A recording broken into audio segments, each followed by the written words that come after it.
Ai o te whiawhia o te whalauro atu i le nei taimi o le whiawhi kapiteni ia o le fautasi siompini o le foila au le nei tausanga le telefoni o le vainuu mai le whioanga o whaleui manono o le ua mātou whaatasi ai le tātou ofisa au tū ia ma le whionga ia li atau o le sā Cherry Brandt o le li loia ia le ua kapiteni nei le sā ia o le telefoni o le vainuu ma o le taimi lona lua le nei po lana tu unga lona lua le nei ia talua na ofi nei meo kapiteni ia o fautasi ia le ala sa manu malo ai le aso na fi fatalo fatu le ato le sa malo se fo manu ia ne fiafi ia mo mona fatalo fatu le au fa fonfonga sho tatu tunu a peona ma wa mai le nei foi polo kalame e tu la le aso fa ftai ia tolunta fa ftai mo le ava no foi asi mai le to office ia congratulations mo le manu malo nafi ia e whawhitai mo le whaonoi no lo teimi au o le teimi le nei.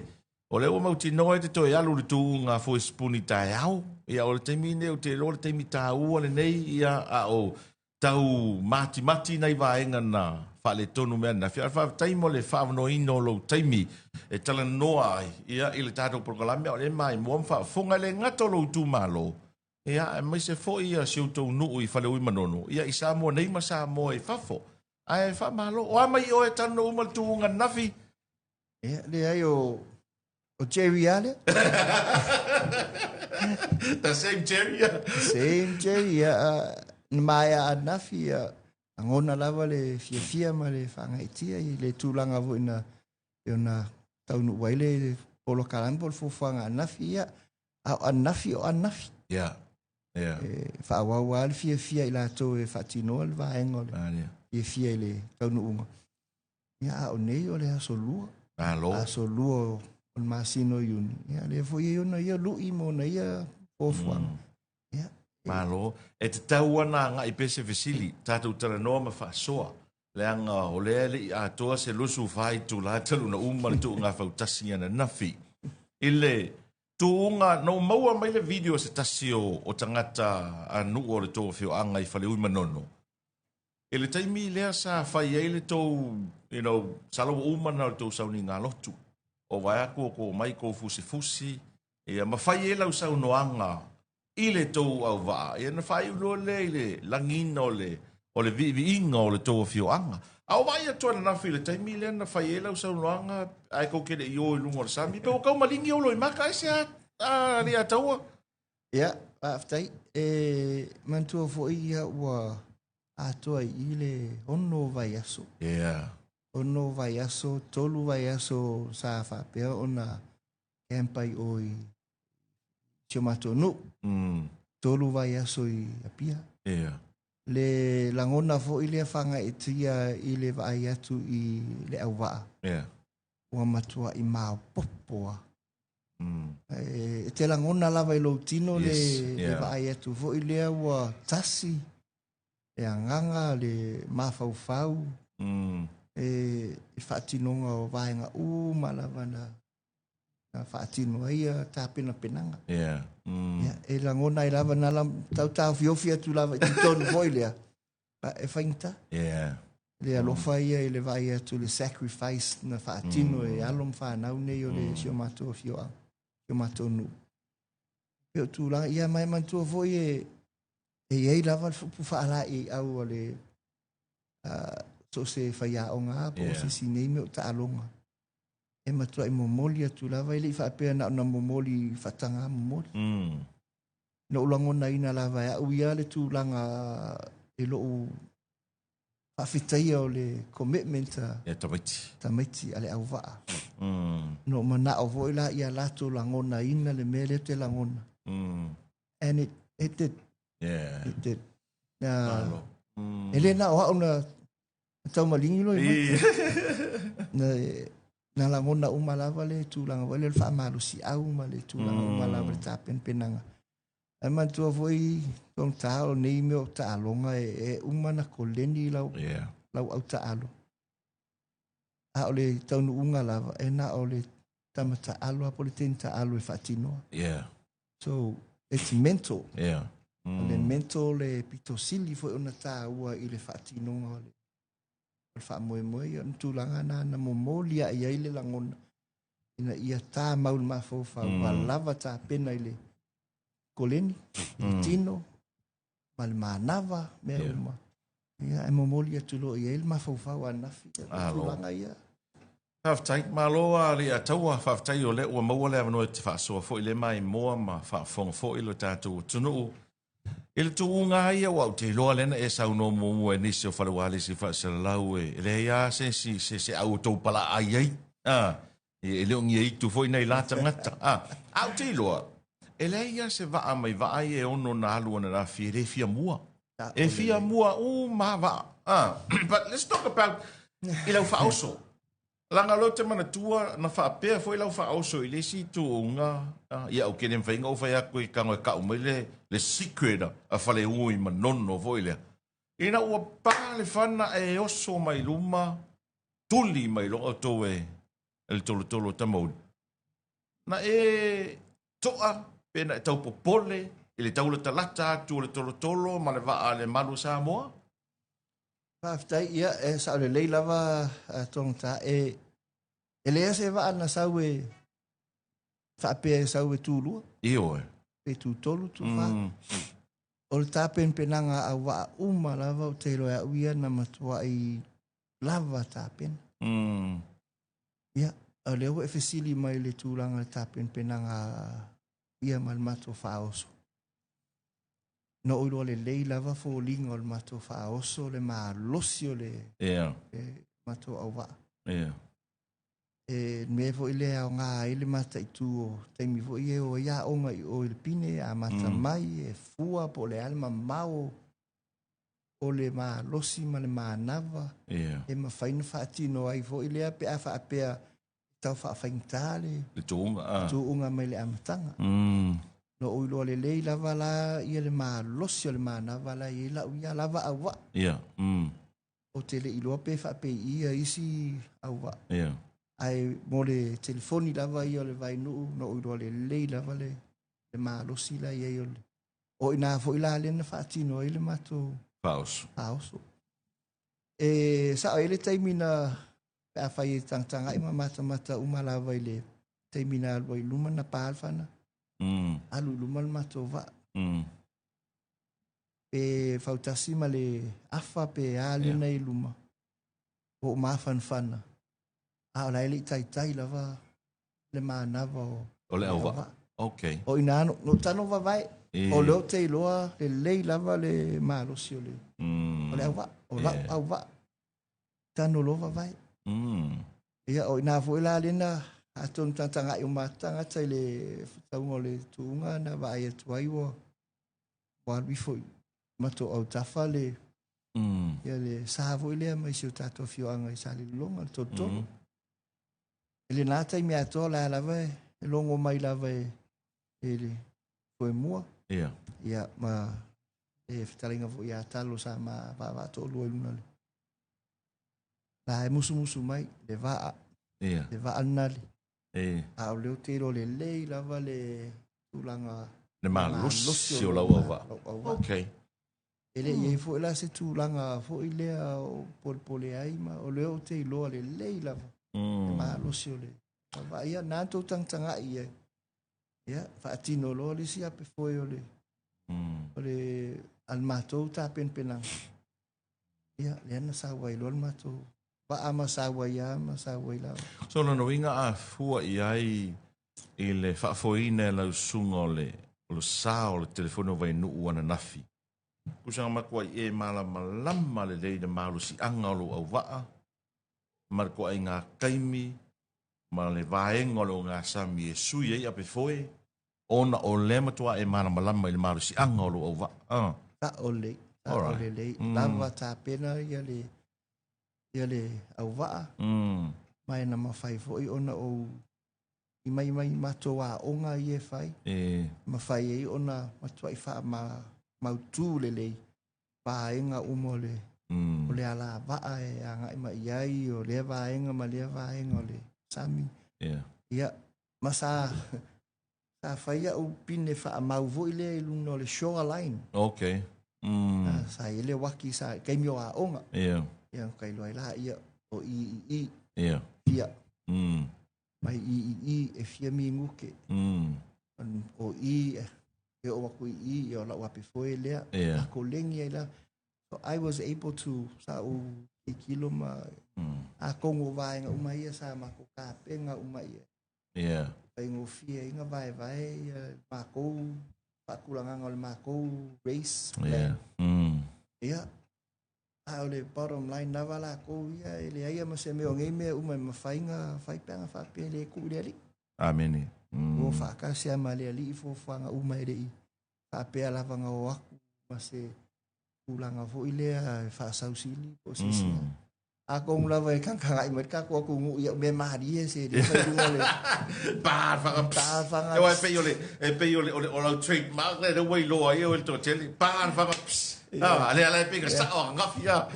Ya foi lá vou fazer isso ba. Lá que me so oi. Lá ka seli. So ya me foi como foi sa o le race. Promote the race. Sa le leila va o le nganga la va la to ya. Tau lava una fai ma fa mali. Yeah. Ya. You know e. O ngi ave ma mafa. Na kongu lava e. Wo kau boring fo. Yeah. Nga lo mai a par fanga o. Yeah. De ya per kulanga nga kam fai kai mingo. Sau ko kongo le fanga kamal nge yo. Nga ba. And I saw I was getting bored. I mean, boring. Yeah. Yeah, so lo fai me nga wala nga le okay lo ya fo ia. E maro sia si mako sa mai o ai ngal kai. O le sa le o tona atula o staff e po e mai e ma o e famtalanga ele o to el tele vai ngole va o le anga o no se va tu ai pe sa o le. Sa o le va ana fau i le lua fe suto. Ola. O va mas futa sa. Sa o so le a. Le lua fe lua ono. So was fulu tolu tau sanga pe a le va. E man tu va ane e ata to e fau i lau papa. Yeah. Yeah, na o le i tu ai fa fo le sa e sa ka vai se fiber. But lau papa to alava le va. Te le va inga na o le va al taimi nei o la lava a o mai wa pa le va inga ia. Ko per faingo. Ko fongo. Wa mau kura ma ko pusa fongo. Kalo fai. O ia ke lu SS o pake SS o fao o me mai fao nga ia. Yeah. O lava i mo me o apa vo ngai fao nga va fao ka. E wa ye fasi apa wa e kai me wa ku fa le ko me me ya le ku nga le vili ale vili ai a maule me fa ile me so o le va wa so o le tu nga le tai au e un te va pe o se tu nga fa i ule al telefonia ko e fa usi si va pe a ku sai pe a fa ila va tu sai ma fi nga lo le tu malo me se le nu o te lo e u ya o la wa matan tal no ya ino le o le nu. Fua vo ila ile loto nu o sio mato nu. Te loa a fa petu watu lo taimine se tu aina fata tianga ise se leni e mana o mia vo ile mo fa ino. Te loa umal vai so le ma ko va. Ai o le we ye le matan ta pena. A fa pe e manuia ai tu e fa pe mai fa nga malo po ta malo e faile tu unga ya se tema o te mato te lo le tu unga mulmuli na sio mato vale va tu ai le malo fa tele a taua ole ona na fi foi le te ia ile tu no ina o fa terno el to fa vasilienga ma e terno ai o te lia tu tal sanga e tu te o tai au le foi sipuni ai alo tu le foi la au kai e lo ko kele o le ala le tapenanga a le telefoni o le vai no mo tai o le anga e anga foi e fai mai isi e fua le malo se la uva e fai mai isi no le foi sipuni e te lelo advantage o la sa oi la se tapenanga o tutusa e le game plan le na loa ia na fi ma le game plan mo tai o le ia taua aftai ia o te lo a ta wa tu le game plan i lo no wina lo fa long mo mai ya ma ai e fa e foi spoon le ai o mato wa ia no te fa tail malo talia tail committee talia le mato talo sanga ina ia mato tutu whaalua. Wa mātou talia fo i lava na whaelo manino lava le fono ma le malo komiti o le tu ngā whautasi. Mātou te talia mātou o atu ai mātou muli. Ia. Ia wa make ai mako. Langa leanga whai mai algu ngā fo ispunga e mako fio oa ia.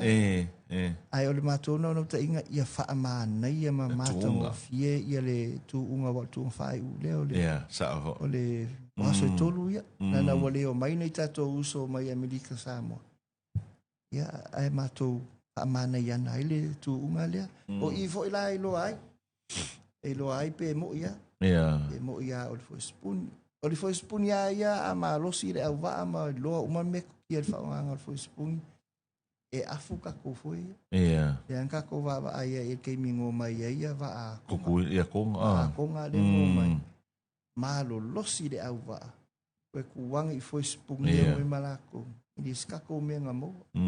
E an kako va ai.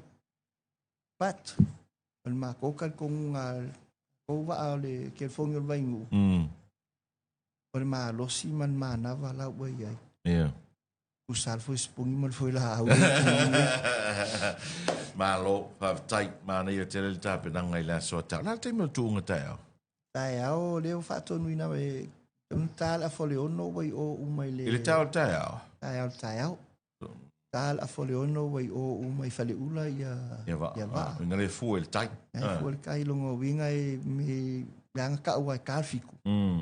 Ai ke lo ia ama popo umai o ia sa fa ka si ai ma tato officials. E lo sa uli tana le. Le tal fitu.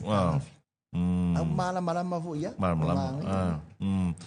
O le tapenanga lo o va tai au. E to fira o va na lo na. Fa ono fa fitu. Fa fitu. E toi alo umala la uwa ale na alo nafi tae ao pe i se suinga. Aftai. Ole au wa ale la. Ia. E wa nai e to iwa mato. Fa leo leo. Fa leo leo. Ok. Ia. Na mai alava na faile tala malolosi. Ia. E tametia. Na mato fa no fa pena tasi le tu le ale mfai ona tu istamit. Ia. E taiane ia leo maule ava noe tu ia ista me. Okay. So peto iva la, peto valu peto iva ia. Sui fo tai. Sui le la i tai au. Ai o foi vo ina mai matamiti ia. Malo lo si fi na vo ia. E ele tamiti tol to ova tu lo le a fio anga fa pe na matapongia ina o uma tu nga por sa ole a o mai stamasia. Aftai ele esa na esi tasio mato awalo na e tonu ale ta ole o kilking. E kalo fai. Kalangan ko fo ia au kai minga fai ai. Ia e oki ai o le king ia man manga ko ele i se me fa pe nga le aku. Lai okay. La wo langa I think ko le dehydration. Yeah. Ele fa pe vo langa lava vai.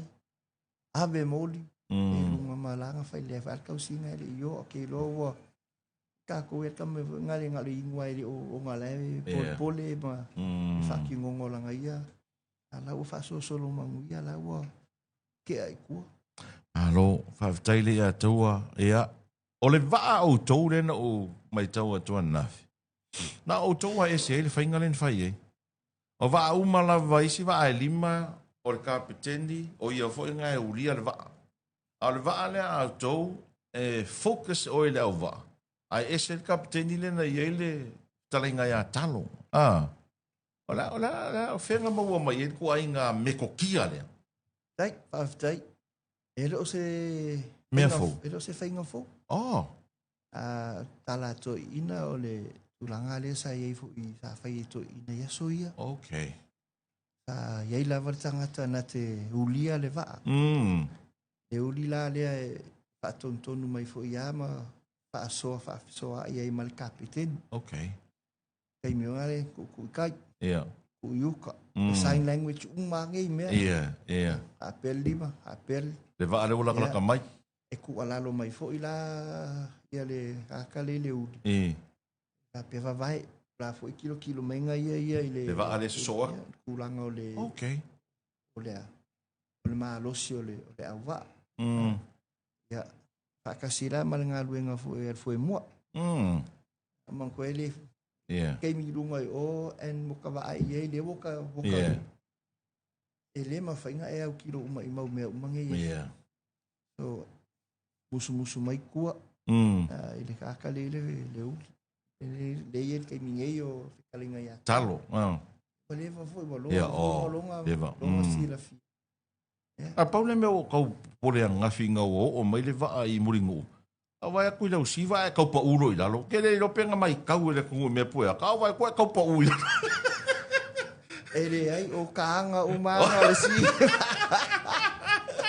man kua ele me wangale pe kau fa pa ura giki lalo o fa pe apa ura ie Au le si ba. Ola bo si va ko bo ya. Okay, se pa ko ko. Ola bo si va mai la ka mo ka lo. O tolu vai aso le ataua. O ke a ngai kamaiki e or kova. Nga kempia pia. Ma ainga. O kai ko lua ma fa ngau, ma salo e kau fa fa ngo fia des kai mi o ngoi ka vale malanga mai. Ana me sa ai. Kolu vai aso e ko vai e lo fongo o manunu. E ola se reactions po se falling ava ia voi la ma se tali mai ale. Ana fio anga, ma le tu malo. Ya. Ona mea moni lava ia fa afetai lava i mea nei o telefoni. Sao. Awa o nana e maua ia fe so ta inga titiro mai ia to lua titiro atu. Fa atu ei, I love you honey. Awa te pole o lava o le lava e loka mako. E ai, sa le lei lava. E pe tu langa na langona i fo i lava le tau loto vai a nafi. Yeah. Ile titiro atu ile au waa. Ile lato commitment ma le lato tutu mai faatasi wa matua i loto ngatasi. A o leo te mafau fau. Yeah. O le tō telo le au wae, e la iti lato whana. Yeah. Lato taito o lua. A O ia la wae ngā maku kua mai loko i kia mai i ka whia. O fia fa whia o ese mai. Ese yo e pinko, pero ngā polu vai aso le ngai ngā pinko mea raso mo fue kau wai. A wai loko i ka malolo. A o ngai au waa e la iti. Young families, Ai o ka kilo aku e ia ngafi le kai mila au ai le makua i mau. Opo mai makua i. O inga kalango ngai alo ka whawhikai o le lako. O ka kau emotional like. Yeah. But o lau ke lo lai fia walanga lai lo le leia. Ele o mai ir kalapu le fiku lima. Awa lai loka. Lai loka inga kai. Le ai ma se sia fa pe o sa o sang ka mai kenge ko. Ai loka. Ia wa kele foi kula fongo e makua lima kai ka inga me o campa. Sangi ko ingupia. Kapa o le ingupia wa nga umanga e o ele tau singa vo ele ya ai. Ama ko ai ka ilo vo i ka pengpenga nga mal faingo nutrition na al mausamo be kusa mali salmelia mama fakele le me ai le wa ai so melia ai mele ka yao ai lava kai me ko e per nai melia e o le vai ula vai yang ai ele lo pen fa ki ngole kula masima le fa so o vai ka wanga ile vai e plen ni sai fo ile ai le vai or kingo but ele i moko fo ile moli male apu ai ele le apu mole apu kwa ya ma ko i ai ngale kai kele le apu sa pala i pusa apu kalo fai so ele la val kausinga e e moli e fa kai ele i ai ngalo sa le ke le la ko sacrifice ya wai le fa pe o mai kima o la fo e o mai kanga ka o le ngu la ko e alo fa makausi ole o mai ole anga le lima le lo o wa i el mako pe ale ngo foi ele fa pe ala va onge le mako camp va i me fa so i la ko anga kaiao a uli a fiafi Whawhekai fo ia i facilities o le mele ia Yeah, i o pe te tesa. tesa. Yeah. Au ku ma me o le pusa isa ka le pusa isa la le walk in visa la ia. O ke lo yanga a nga whapenge mo ke le o le solulu e unke o kakala se mako hosei o le Kele, le loko fo wa i o kangaka ele nga kangaka mangongo. Yeah. A o a inga o kai ko o le au wa o le au wa e mangongo ai mai fale a lili. Yeah. Kapia, Le o aku ho le pele ki fasi e le o misi le waku ia o le pusa fua mo. Fiki al fua mo kai uma. La vo nga fiki anga mi. E lua pusa e fiki kai au ia o ia. O le anganga nga le faki kai ia o le sing. Le anga le fali. E alava nga. Mako ka pengpenganga sio mako. Wa amale. Au vai a ko ni pe wo ange nga ka muri anga ngai ali o vai a ko li wa ko ke lo ko ele ka le sia le fere lo kuika. Ava ko ko le ka le sia fa e li mai ngor ko va. O le tulanga ia le i fa pe lava na fa ilonga nga fo ile po fele ka le sia ia. Ele fa to ai mai fo yo le apitanga le mo mato. Pa walon men fa ilo mai e petesa. O le sa o lo ia ile ka le sia. Lo la to fa ngaina. O le ka le sia fo nan mato mai lo to lo la ia. Le an ko lo ko ya. Ma ko lo ko fo ia o kalang fa i le mako au waa mal komiki mal ngu. E se me kau ke feo hai solo i fua ku sa lea kua lai ole ma lea kua lai i nga. Lo loko i. Ko lo loko i o le lokal au waa kau ke olo i o me i ka mai ki alu lola ka pa koe me i mai. Ta wha ki ngoi la re kolu vai aso mako ka poa i wha ka se ma le ka le sia le i. Ia wha ki ngoi lola la ko wha mangianga le nga whai i le ngaka o le au waa. A o le mako waa. Yeah. Nga fio ai lava le fai fi au ma le ka le sia ma le au va ko ai o ia fa pa ia a manguia le va ia o au wala umangei ma mana ale tato tua e awane i fa be lo ja o le fa pe a me la o i te lo tu katoliko o le loku le la o pe na matua itali sapai le mato au va le e tūlanga le whaamanuianga na whai ele kānisia, whai whi au man, tunga le whawhianga inga man. Pastor Tito. O titilo atu. O te māsang na pēna māo. Mātou whai lotu e whai ana pō. Aro whai. Ia wa ele ngata fo ile nai kānisia, au vai e fo ie, masi i mai nei whai whi au ora tō nuu sol, o mai whai le lotu ana nafi. Ele i te ale misi le pō o... Paso solo mai foi ia talo fai pai fe au po tulang tau lang yo le kale sia o lo fa penta sia le yo ang no mai lola ia fio mai mato fai lo tu le aso sa ia mai malava talo fai mato fai lo tu resto na ia pa pe ai male ma nafi le tape na le ia na tap wai malawala o le mea lie tonta. Whai le tala whai whia. Muna wai ngel TV, o so TV la wai o mai malawe kapua i. Ia. E maka ma kali kau ngu mai ele ai sesi alu ese i fafu. Ia. Mali fali. O ngofo mai i kapua i ai i a kingi a o ngofo makmaka TV. Pepe fafu. Me malia la ta mai to tele o committee ma awa fai fi au lava nei no al mato na fai tu la fono na mo ko fu fai fi au la ko anu no kali gabi ai ki al gibi talo fai wa fia que le fa mo ko ma ia kur kivi la mo moku kasi mai lava le stato telefone ul vai ya el kivi ai o la ko talo fai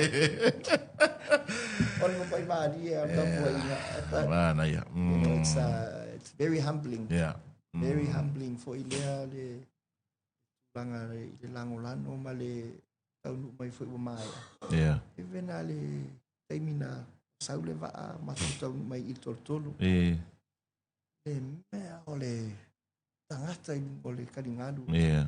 Awal mea titilo mai ei, o le mamalu o le atunu umatua i lilo a to le ise maana e vai tu ye. Oh, kau kia kumbu a. Sa wa ke lo pa wa se fasipiko ngale inga ngaka. Ko le makiki o ia. Ia, esa. Danga de se kalinga. Ne se kalinga nga Anga mo. fela kalanga le la, masalo anga fa pe tani ngalu mai oi fale umlo le mena a matai. Oh, makau kia. Wa i pa wa ngale vai ngang kilo ia i ele yang le mamalu le ku. Ai nga sa wa e o ko fa kal pas. Oi. Le lo se ma yo bala ka se mo ka kilo wo. O ia bo me ia ile e mamalu le tunu. O mai ko le ali le Central Bank le lo ku le piko le. Allah, sa o le iso. Ai ke fa longo ku le e ke longo fia le vai nga la ma ku ai ke le mangongo. E fa longo ku lo ka ulu vo nga le fe ya sa. Ko ma ko ma wa ele ya o fa malo si au nga kili ku le ya o le kaimi nga mako fia o le la mo fia e kalkadia po le ase kaimi o mai le official time o le kaimi le nga mako ku linga even though mako lo mako la o ma ia le sa o mako va ai dum a le kaimi le nga mako ku linga so le la se va ai po le akonga se kaimi fo ile al kulanga ai alo va tai le a tau e ono le tatai mi au te lo fo io nai te anga ia wata binanga fai wele o ia toia o na nei ia tala no fo ile au va ia e fa malo au te lo la fo tu ia va no na ia company sponsors so ani ia me se volta po ingo so tonu o i fale o manono e sa no e fai o le tata nanga le ia tau aftai e tonta e Avel ni tu lai batu fo ile fa aftai te le lava ile ia foi tamali ia taimali e Charlie Aliki ia ole Aliki wholesale ia malan company ole natural Samo water ia ole mato langolang no ma lo sina lo iai i le tulanga foi tali mai ile talusanga i se sponsor e ili si matu sponsor ai muso e whailoa. A lo si la fia whaftai ono le tūlanga lango e ala mai i fōai. Ea, o le whata awa ai neia tūlawa i se tasi fo utamali. Fo i pose swafo le fio anga. I tā noa. Ia le a tau Bruce. Sa. Ia lova mai a unga lona e saula i e piki a tula me a lofa le ia ma le toa te le lava o la tō lo a lo lofa i le a singa tungol tato au waa le mawhai o na wha malau lau taito o tasi atu na i te sila fia o le anganga o lo iai lo tangata e makapteni wha awala tua i fo i se leo wha tau waa o le tato au waa e mai se le mamalu o le komiti ma le fio anga o lo o wa peona a ma fatasi ai i pete sa whaaftai. E nganga o whaaftai e le mwhaina whaititia. Alo. E na o le alii e lo o ia i le tau i o i tato uma whaatutumu ia wa mea uma o whapeon whaanga o ngawina o lo tō walofa ma le ima fōai. Talo ina ia whapea o na whaatuma wina le tātou ngā lulu e whatasi le nganga lofa. Nei mea uma. Ia ere mo se vi inga lava o stangata. Mali. E tātou te whaatino inga uma lava o mo vi inga mo tātou ali. Ia e muri lava se tātou fia fo i lea e ala i lana i tau lava ona i le nganga o le mita. Whawhitai le tāpua inga mau o le tātou fio anga fo i po le tātou nuu. Su i swafa. E se le pule mai tātou mai lava i pule se ia o lava i whanau iti. Tolong tā te whai atu le meo le tamai titi lau wai o le luma na i leo telefonu le vai ni. O lau o mai umai kelpi hoa. Lau a matang ko le ni. Mai mau pēr na wha apea mai mahalo o le a iai matu unga junior. I talo whai. Le tō a tele. E mao wa e le spirit la wai ai le. O whaftai whale u. Whaftai o le noa a tō whale u. Whale u whe ai. Ole wha no ulo inga ngā kākua ngafi. Mai o whale uwhi ai. Is that real? Wow. But I le tapo inga sio mato pitunu o whaleu. Yeah. Mai se le ato manono. Ma le tu malo, tapo inga ta mao le tu malo, fionga le whaipule po le fonga whitalai. Whaftai, ai tai, ai mai se le tapo inga manofo talo a whaafenga inga uma o le tato nuu, ma le tato i tu malo. Ia talo mai, tapo ai mai, toi tasi lava le tato paps. Tai au le vavea. Ia ato nure. Tato te tu le ali ia. O le ase tali mai, au tato au wa au lo malo lo si uma, i le tino mal mafau. Ai, tu le ali a faulun fidangalo tato toi, ia, tai au. Tai loa la ia po le ale, ia. E vato e foi la u, whaamanuia i kapiteni uma o waa, o sao le afa apean tau sini. Mana ia i o le spirit. Tulanga foi le ale tau vato e se tatalo ma se tu alalo i, a whapeo whaafonga mai, tātou unga nei e lo o whaia le tūlanga fo i le o lango i tātou o le tu alalo, alo lofa. O le mai tau ina le tele o tusinga fo i le lunga o social media. Pale anga isi au waa mo. O le anganga tonu lava i o nei whaangata me ni emwhaina mawai le whaasoa ai o le whiawhani, fia ero nisi o le Samoa, Samoa le tu mai i, Samoa le nei, e le o whapeo o tato masi i vo i le i seisi atu no. Tato Samoa, e o tatalo ma tu alalo, alo lofa, ia maua pe tato le anganga o le tofo fi le mu. Ia, o nei ta alonga uma, ia la tato te loa e le bua uma ni va, pe o le atala. E atonu a matou nei, ia o tau tai au, e le oi loa. Ai tātou tamwhaina ia mwhai ona maua pe tātou le anganga o le whaafe mālo ai fo i lea pe ia mālo lava ia o lea ai aua tātou te whaapua se tūlanga fo i lea e whi ai nai ai pe o lau ia lea toi te talo whaaftai